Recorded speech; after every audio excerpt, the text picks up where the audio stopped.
The undercutter was designed to kill cover crops and leave them on the surface as a mulch.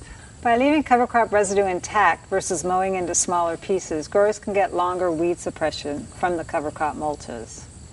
The first tool in the undercutter is this coulter that cuts through the cover crop. A lot of times we use hairy vetch, which is quite viney, so we need to really have a clean cut so that the rest of the implement can work.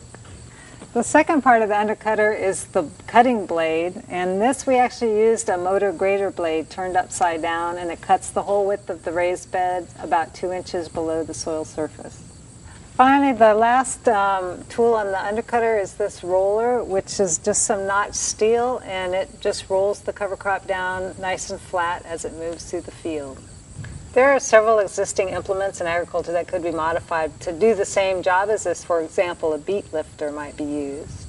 While this system can work well in lighter soils and with good soil moisture, some further engineering would help it be more applicable with a broader range of soil types and soil moisture conditions. Weed suppression can last about 6 weeks, but it really depends on the thickness of the mulch that's left on the soil surface. Another thing that this system can really benefit from is a cultivator that could work underneath the killed residue if weeds do get out of control later in the season.